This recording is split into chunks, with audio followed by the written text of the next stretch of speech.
All right, guys, welcome to the Creation to Cash Flow podcast number 8, where we help discuss strategies to maximize your creativity and achieve financial freedom. How are you doing, Michelle? I'm honestly very excited to launch this podcast.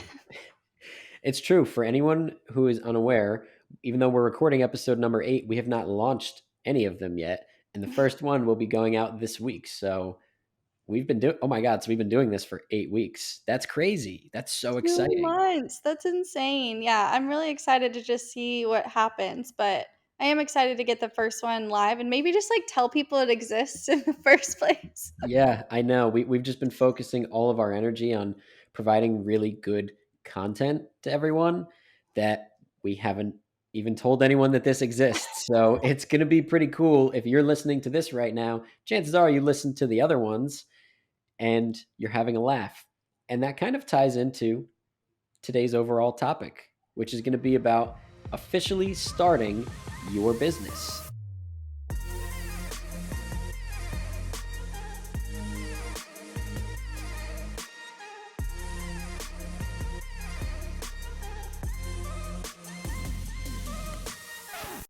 The fact that we have done 8 of these now, or at least we're on our 8th, and have not even told anyone yet, just kind of goes to show a little bit about the way Michelle and I work. And we take the time to build a really good foundation before you just start telling everyone about your thing and trying to make money off of it or trying to do anything that you really shouldn't be doing yet. Focusing your effort on a good foundation is going to help you when building anything, a new business, a building, literally anything. So, Michelle, what are your thoughts on exactly that? Starting with a good foundation. I definitely agree. I think that the best entrepreneurs are long term thinkers. And so, if we would have been like, okay, we're going to record a podcast episode and then we're going to figure out how to publish it. And then if it does good, then we'll keep going. I think that's just not the right strategy. And so, I think thinking long term and knowing that eventually it will get launched, but we're putting the necessary steps in right now to set that foundation so it's solid and not built on a rocky foundation. Really well said. Yeah, our theme of this, even though we don't talk about it that much, has been providing value first. If your focus with your new business is to provide value for people, like endless amounts of value, the money will come later Mhm. and it will come in abundance. But if you try and make money off of it first and you're not providing that much value, you will always be disappointed because you're not hitting your income goals and people don't have nice things to say and they think you're a scammer and you don't have those positive testimonials. So we're working really hard to provide value first. And this podcast is almost like the framework of starting a business in itself. Wow. Yeah, we're actually going through this right now for not the first time, but still, you have to start over, and that's a good thing. It's true. It's funny that we're both having that realization right now. We're like, this really is like almost a business officially. So not only are we teaching you guys how to do this, but we're documenting it live. Mm. And if you take any principle away from this show, if it's leading with value, you will win in business every time because you will get people that become raving fans because they're like, wow, I learned so much. I'm making more money. I feel better. I'm healthier. I'm happier. If you're providing any of those things, you will have a winning business. I agree. So, what would you say if somebody has not currently started a business, or maybe they've started, but it's not legal yet? What do you suggest that they do? First thing is work on figuring out what is your stream of income going to be? What are you going to sell? And taking time to thoroughly develop that and test it with people and make sure that it's providing value. Let's say you're going to be let's say you're going to be a woodworker, right? And you're going to make all sorts of custom woodworking pieces and tables and things. Make a table for a friend or family and gift it to them and say, hey, I made you this. Let me know what you think of it, honestly, because I'm looking to start a business around this. And not only will they be so happy and grateful, but you're going to get some good, honest feedback that's like, hey, this table is wonderful. It looks fantastic. But After a month, one of the legs started wobbling, you know? And you can take that feedback and be like, okay, maybe that hurts a little bit to hear, but you're going to hear a lot of things that hurt from your prospects and customers. And you have to take that with a grain of salt, meaning don't let it get to you, don't let it get under your skin, and make honest improvements. So that's the first thing you should do is work on testing your products for free with an audience, because if you're just providing value to people, they're going to give you honest feedback. Like when I started my life coaching business, I spent like 5 months, 4 to 6 months, somewhere in there, creating my 21-day mental reset program. And I tested it with a ton of friends and family, and they all described it as wonderful and life changing in so many things. So I knew I had something there. But at the same time, they also gave me some feedback to make, some tweaks, some typos, some grammatical things to make it more clear. And I was like, okay, that hurts that you're nitpicking me, even though that's exactly what I asked for, but I'm not going to let it get under my skin. I'm going to make some iterations and improve. So that's what I would recommend first. Any thoughts? Yeah, no, I totally agree. And I think that because my business is more on the creative side, it's not like a physical product. And everybody has a different perception when it comes to creativity and marketing principles and all of those things, that it's just so important to hear from people with very different perspectives in different walks of life to get that feedback. You and I both did online courses where we did give it out to a few people for free so that they could give us their feedback, and it was really helpful because it solidified not only the content, but also our confidence in what we were providing for people. That's such a good point. We each made online courses and gave each other free access. And we were like, can you go through this and tell me what you think? And we did. And I don't even know if we each got all the way through all of them, but like we went through the important stuff and gave each other honest feedback, because we knew that we were each going to be someone we could trust to actually take a look and be like, what can we improve on? What can be better? And it does, like I said, it does sometimes hurt hearing those things, even though you're going to ask for feedback. You're going to get feedback. Not everyone's going to have nice things to say. And you might have to go back to the drawing board a little bit. I've had plenty of products and things I started that I did not nail on the first try, like my 21-day mental reset program. I've had plenty where I kind of had to face the fact that, like, this is not a great product. And I'm going to have to make massive improvements or change directions a little bit. I also think that whenever, just to pivot a little, whenever I started to actually charge people, I didn't just like pocket that money. So not only was I giving stuff for free to people, but then I took whatever I was getting and I was like, okay, I need a new computer so I can make even more money. I need to go invest and get my LLC so I can be official. I need to hire a CPA. There was like things that even whenever I got the money, I still didn't really have it because I was then investing it into other things. So that's very important to have that expectation too. That's a really good point. Yeah, when you first start making a little bit of income, you need to reinvest it. Don't put it in your pocket quite yet. You need to get some easy to use accounting software. I've been using FreshBooks lately because it's really affordable. It's just like QuickBooks, it's just a little bit cheaper. I've tried different ones before. I used to use QuickBooks. And get yourself a business bank account. At the time of recording this, March 29th, 2023, if you sign up with Chase for a business bank account and you deposit $2,000, they'll give you $300. Which, when you're starting your business, like when I started my business and I did that, obviously I didn't sell a product for $300, but I was like, I just made $300. And I felt really good about that, because when you're first getting started, that can cover you for 10 months worth of that accounting software. Not to mention, when you get your LLC, that's going to cost a little bit of money too. Now, Michelle, I went the LegalZoom route and you did it the better way when you got your LLC. So enlighten us, please. Yes, definitely. I mean, no knock to LegalZoom. I've never used them, so I don't have much to say. But I was able to just go to the secretaryofstate.gov website for when I had my LLC in Louisiana, and every state it costs different. I think that even in California, it's free for the first year, unless you're like me, where you're now taking it from Louisiana to California, and now I have to pay like a thousand something dollars, but it's fine.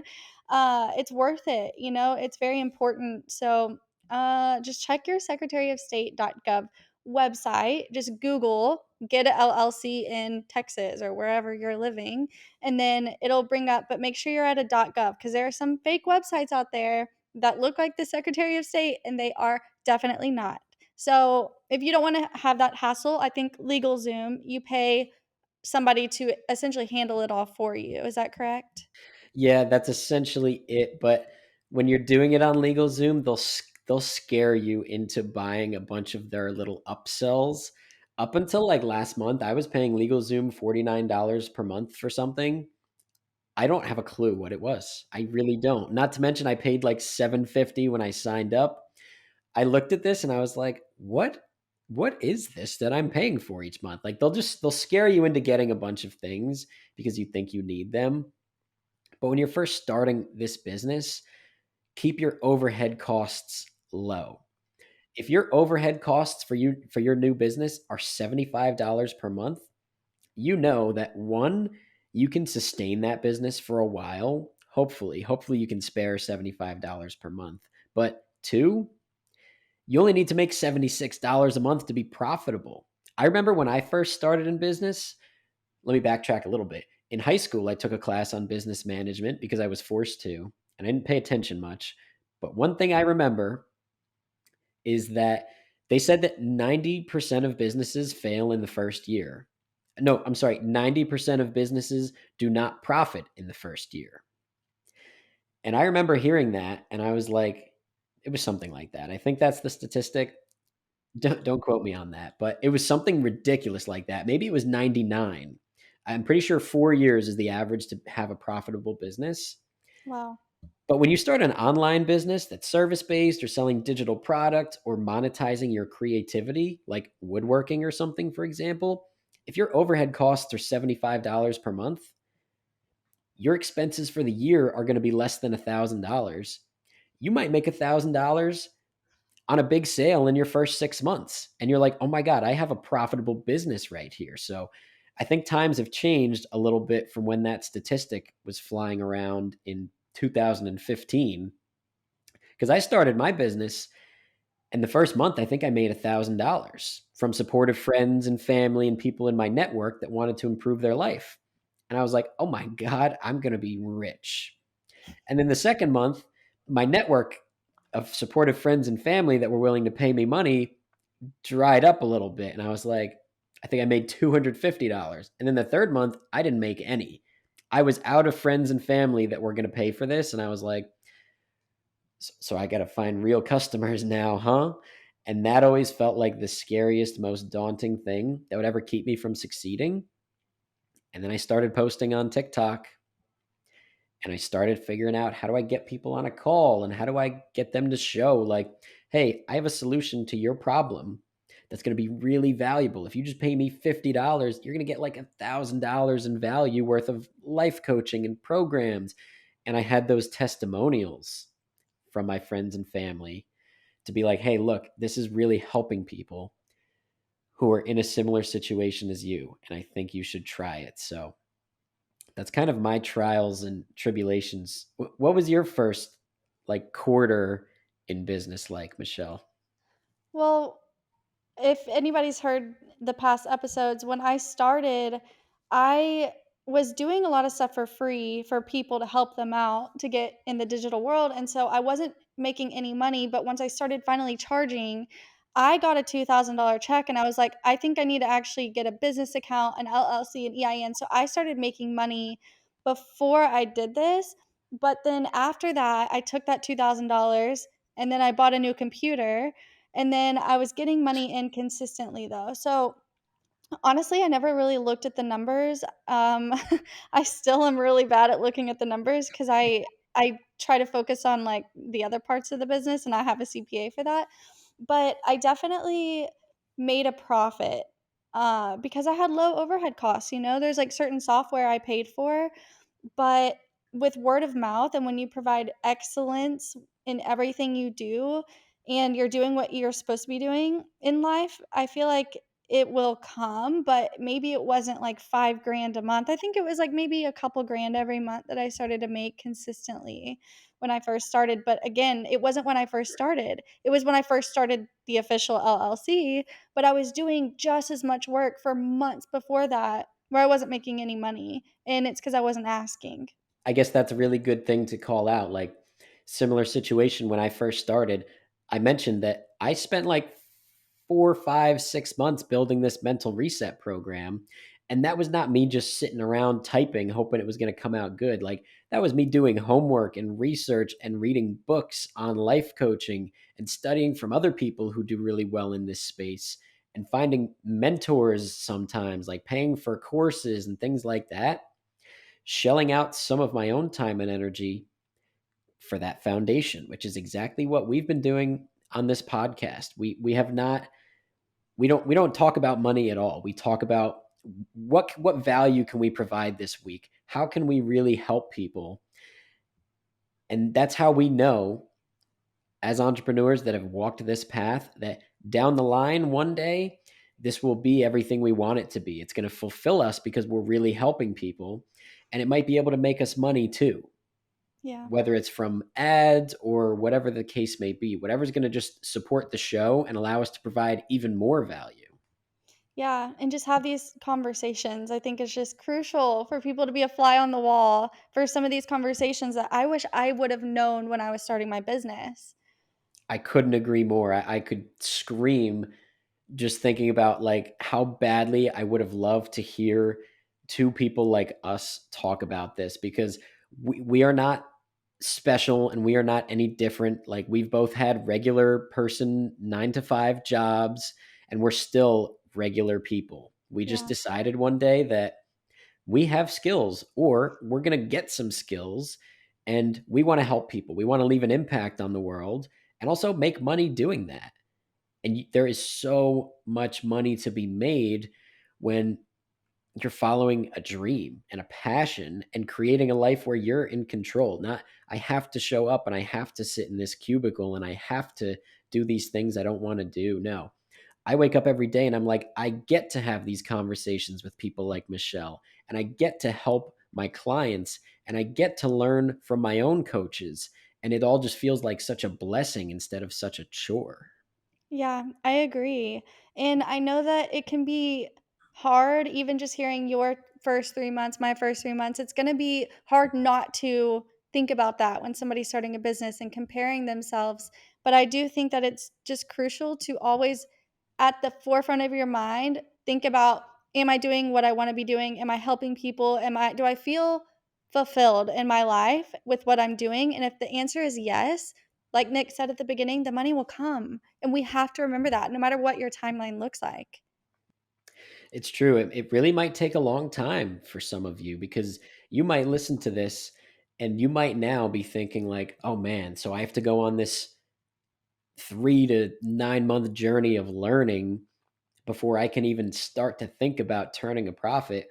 I want you to know that, one, that is not always the case. Sometimes out of the gate, you might be able to make some money because maybe you already have the skills. Yeah. Almost like in your case, that was a little bit more accurate. While for me, I was like, look, I've always been inspirational and I have really good discipline, but I definitely I need to spend some time researching. I can't just pretend I'm a life coach right now. Like, I need to be sure I'm qualified and have my own life experience to guide someone else on their journey. But I think it's just I think it's just interesting to think about that, because even if it does take you a couple months, it will be the best decision you've ever made in your life. Like, if I didn't do that and I was still sitting in a cubicle that I hated, working with great people, some amazing people, but when you're not fulfilled and every day it just feels like life is passing you by and you're not doing what you should be or could be, it's really deflating. So taking the time to build something like this up will absolutely be worth it, times 1 million of whatever your expectation is. I agree. And I think that it goes back to 3 months of building skills might not be an accurate timeline because we are, I mean, from kindergarten learning the ABCs and then we learn social skills. Like, you and I have never had a podcast before. Like, we've never done this. We've never had to like learn how to post it or record it properly. But we have the skills of knowing how to talk to people and the business skills that have led to this. So even though podcasting is very new to us, the other parts that go into it aren't. So even if somebody's starting their UGC journey, or they want to become a life coach or a web designer, there are certain skills that they have learned over the years of just living and being experiencing like life that will help for sure. That's a really good point. Yeah. It's not the fact that you have to learn all of these skills from the start. It's that you have to identify your weaknesses almost. What am I not great at? And for me, I'm a really good communicator and I'm a really good teacher. I always have been. I've always been able to clearly explain my thoughts and how someone can take actionable steps to go from A to B. I've always been good at that. What I was not good at was creating content, speaking to a camera, marketing, closing sales. Those are the skills that I had to learn in order to make this work. So it's almost like just figuring out what your weakest link is. Like what's your current bottleneck? You know, like you might have this amazing wide bottle of skills and experience, but you're just missing like the skill of sales right here. And then you fix that. And then like, you know, you just kind of analyze and make these consistent, steady improvements. And then you'll blink and you'll be like, oh my God, I have a fully functioning, profitable business. And it's just amazing and wild. Yeah, and also, even if you don't want to learn the skills of sales, hire somebody that does. If you have a bottleneck, there's most likely somebody out there who that is actually where they thrive in life, and you can invest in them and invest in that. And that way, you can do more of what you're good at and let somebody else that is an expert that's actually passionate about that thing handle doing that. And that is I mean, it sounds counterintuitive, but you spend that money, but really you're investing that money to make way more money. And I think that that's such an important mindset to remember throughout your whole career. Couldn't agree more. That is so, so important because I spent $150,000 going to school to become a civil engineer. And like, it didn't feel like it was making that big of a difference. On my business journey, I've probably spent $25,000 on mentors that solve specific problems and bottlenecks that I'm having. And it has been way more valuable than like, you know, just because it was 1/6 the price, it was like 60 times the value because I would find people and I'm like, hey, I'm struggling with this specific thing. And they're like, well, we solve this specific problem. And from there, like making those little investments in yourself with the revenue that your business starts to create will allow your earning capacity to go through the roof. Because if you instead get stuck at making, say, $500 per month and you're not getting good at getting on calls with people and selling them stuff, you'll probably be stuck at $500 per month for a long time. If you instead pay, say, $2,000, right, 4 months worth of that for a 1 month mentorship to teach you sales calls, the next month, you might be able to earn $700 and the one after, $1,100. So, making these investments in your education will skyrocket your earning capacity. So, you're absolutely right. That was really important to mention. Let's get into some practical things that we think people should be expecting when they're going to start a business. Like, what are some ways that you know that you're going to need to spend this money, but it's an investment to make more money? Like, what are some things that you can think of that helped you really make more money besides the mentors? I think the first thing that comes to mind is books. There are so many books are not that expensive. It's more, I think that's more of you're paying with time. A good book might be 10 or $20, but you're not the first generation of people to walk the earth and start a business. Like every problem that you face that you think is unique to you, and you're like, no one can solve that for me.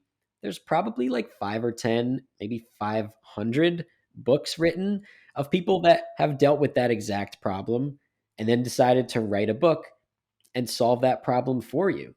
Keep in mind, that person writing that book, they probably books aren't that profitable. The profit margins on books are not that high, but people who write books are like people who write podcasts that lead with value because they know one day it will pay off. You can become the expert in that thing if you write a good book on it that does well, and then people will look to you for other things. So I think it was books for me. Like, I also listen to a ton of podcasts myself.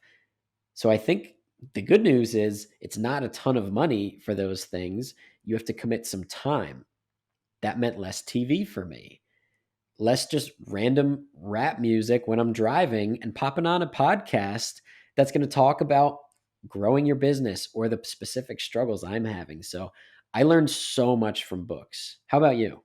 I was going to say my website Okay. because only because marketing is so essential, and if people don't know what you're doing, how will they know what you're selling?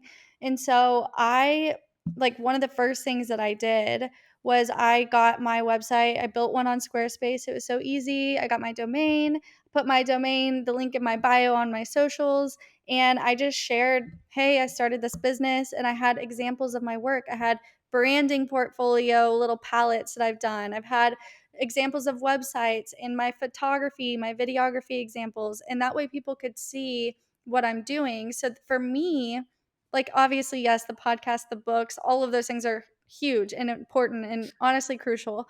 But on a practical standpoint, like I got the website, I got the business bank account, which is free, and then I got my EIN and my LLC, and I started paying QuickBooks back when I had QuickBooks. And so those were the few things besides my editing software that I knew I had to invest in. And I think that even if you're not a website designer, maybe you don't need a website right away, but just somewhere like your stand store, somewhere to host things where people can just see what you're doing. The online world is so abundant. There's people everywhere, and there are people out there that need what you have to offer. And so I think just making that known and investing whatever it is to get that platform in the digital world is really important. That's a really good point, and it pretty much leads into our next step. I even needed to hear that because sometimes I get so focused on providing value to people that I forget to even mention like, hey, I also have products that will solve your problems, you know? So that's a really good point, is like the trial and error of marketing and those iterations you have to make. So where did you learn your web design skills? Years and years before I even started my business, my brother was a website designer. He's an engineer. And so he was teaching me WordPress, and I was doing WordPress stuff. And I've always been like a graphic designer, photographer. So I've had design skills. Even in high school, I was in high school yearbook. So I took all of that. But when I got to Squarespace, it was just so much easier than WordPress. It was just like the Canva of Adobe Illustrator and Photoshop. So for me, it was just so intuitive, but I did go look at their training videos. You know, most websites have amazing videos that a lot of us don't want to watch. We'd rather just watch like a quick YouTube or TikTok tutorial.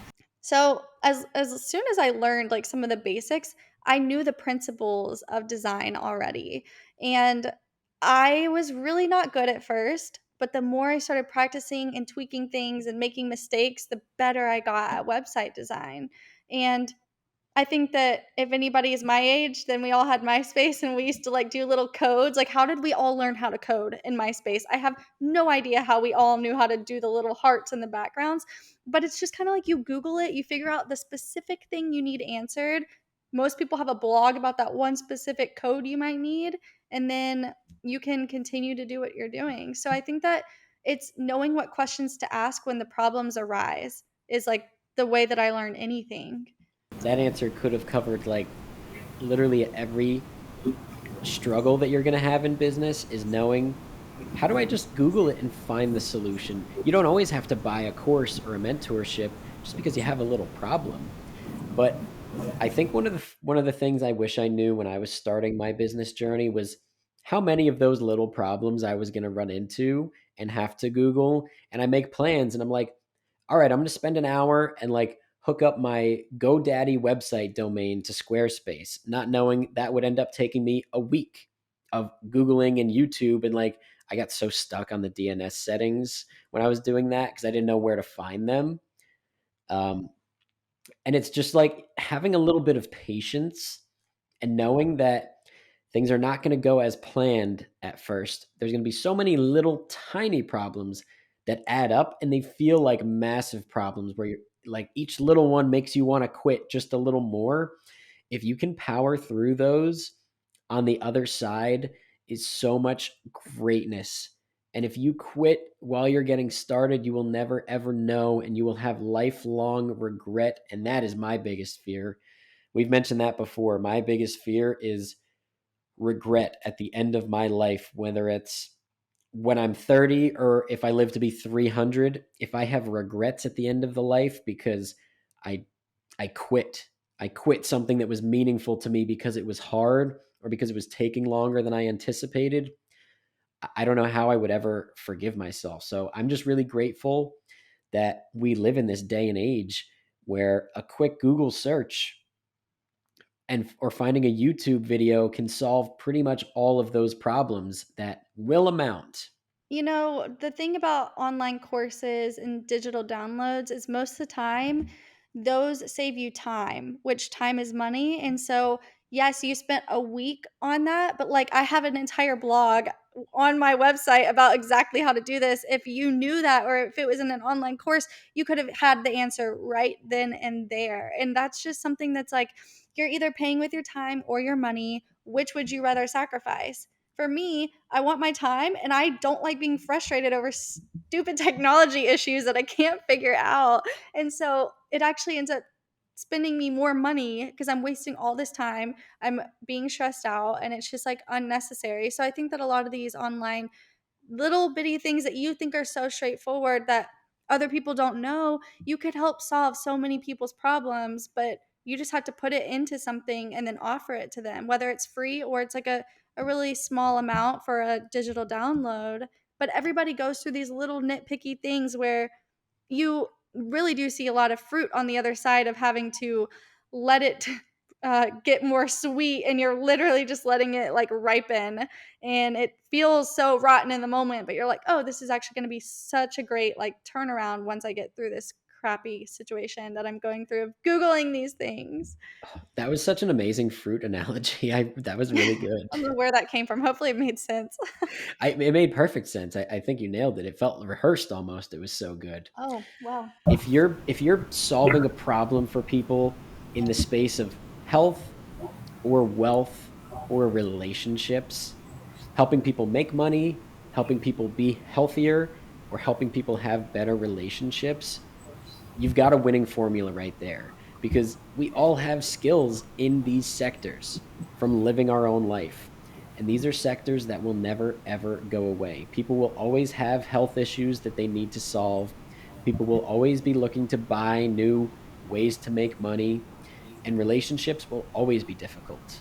And I think social media sometimes can make relationships even harder and a little bit more complex. So, those three things are always a winning formula. And you can sell so many different things to help add the value. It could be a course, it could be a digital download, it could be you just monetizing your social media account and posting free stuff onto social media. I would say TikTok, but hopefully it'll still be around by the time this airs.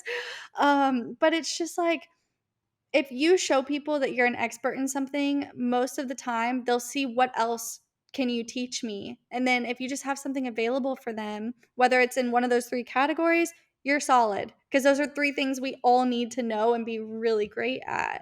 And you said something there about like you have to pose yourself as the expert.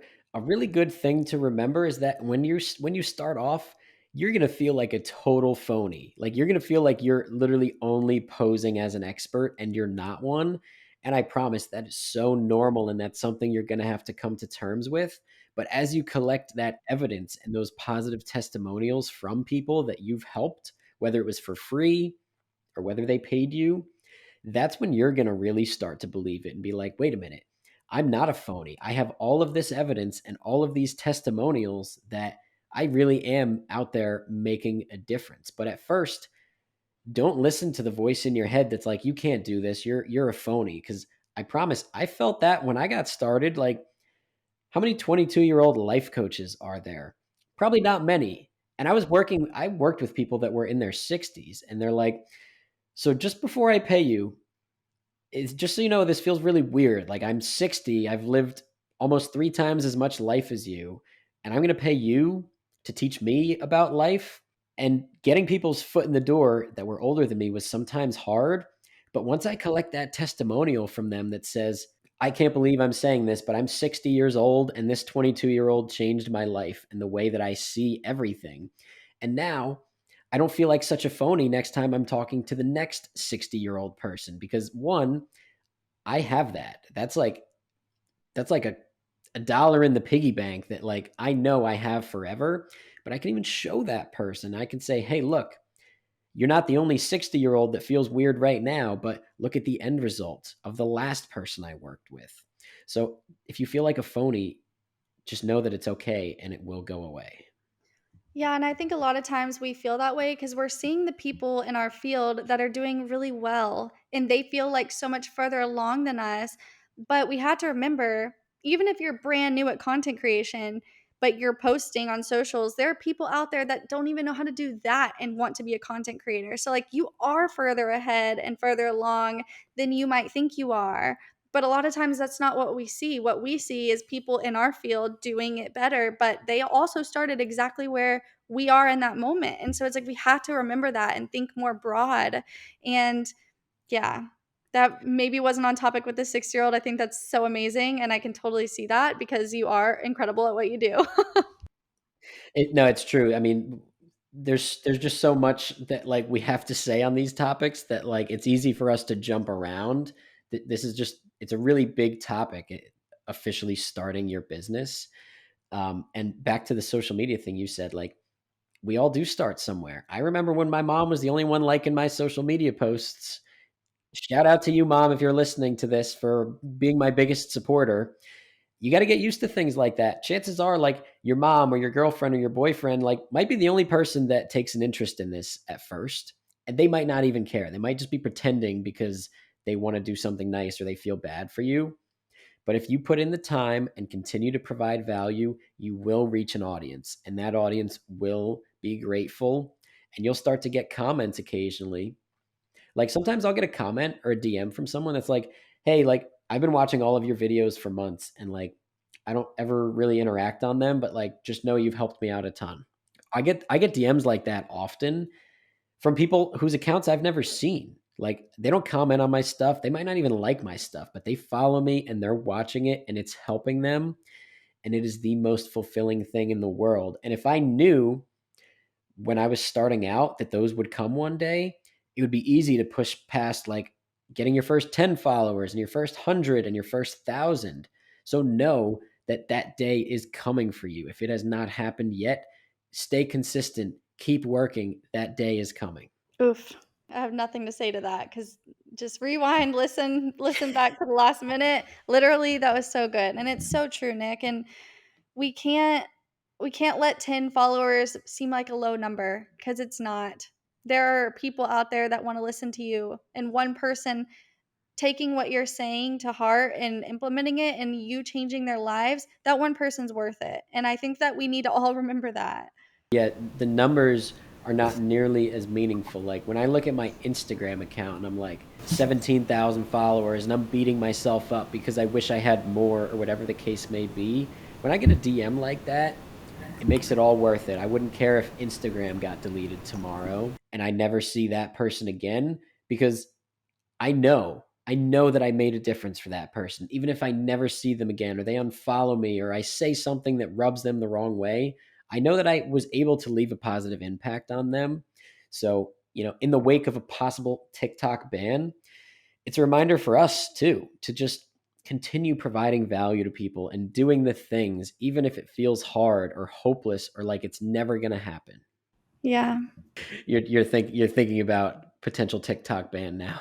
Yeah, I can't stop thinking about it. My brain's like on overdrive right now, but let's address that cuz I know I mentioned this to you earlier, but it's just like at the end of the day, what if you did put all your time into your business and something happens? That is okay because guess what? You learned a heck of a lot putting all the time that you did into that business, and you can now take those skills, pivot your strategy, and keep going. Like that's what we have to do no matter what, if it's TikTok, no matter if maybe you got banned from Instagram and you can never get into your account again, like no matter what it is, that's a sunken cost. Great, let's move on. Let's refocus and do what we can do and control what we can control. And I have to keep telling myself that. It's true. Yeah, we need to hear these things just as much as anyone else sometimes. But if you took the time, like we said in the beginning, to build a good foundation of skills, if I lost my TikTok and my business and my Instagram and my YouTube today, yeah, that would suck. I would probably be a little bit disappointed in all that hard work being gone, but it's not going to take me 2.5 years to build myself up again. I would start a brand new business. I already have all the skills.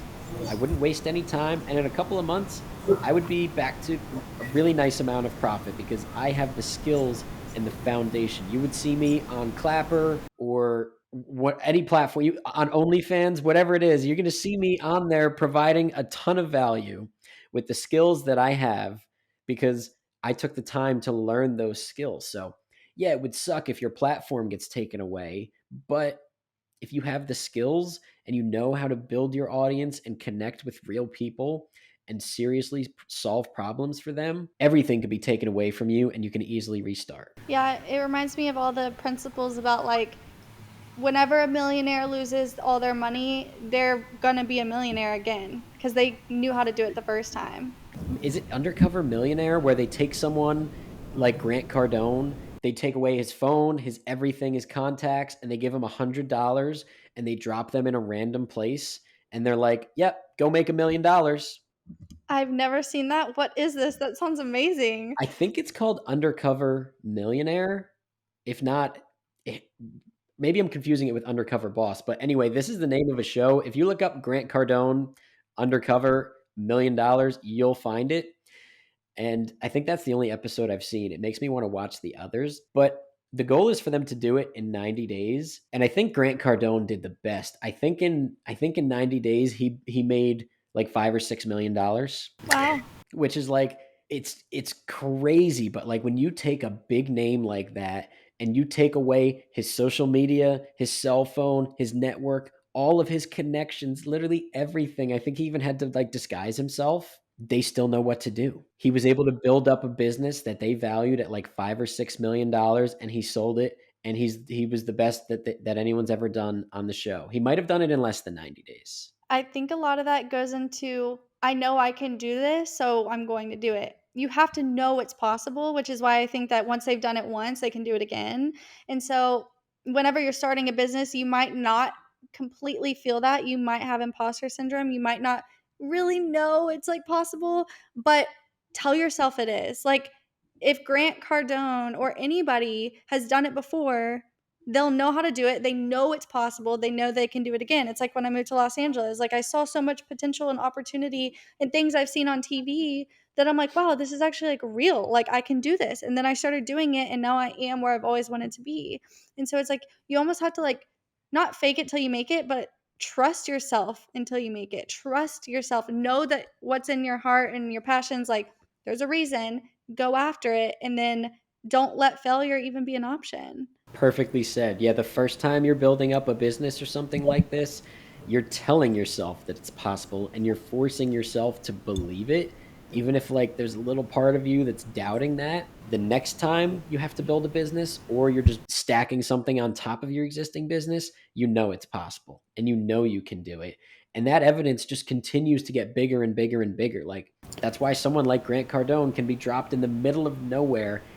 Michelle, he was in like the tiniest little town, and I don't remember fully, but I think the first thing he did was start selling cars quickly at some place to make a quick buck so he could then reinvest it in a small business. It's going to be worth watching. Maybe one of our episodes we'll have to watch that and do like a review or something because it would be really really good content. If not, just go watch it. If we don't ever end up doing that, save this, go watch that episode because it's just the proof that once you have the skills, the revenue follows and it will always follow. And you can always continue to monetize your creativity and achieve that financial freedom. If you have the skills and the experience, you're always going to be okay. So, Question: what do you think the one important part that should stick with people for this episode of this podcast would be if they don't have experience and they're just now starting a business? What is one major takeaway you want them to leave this podcast episode with?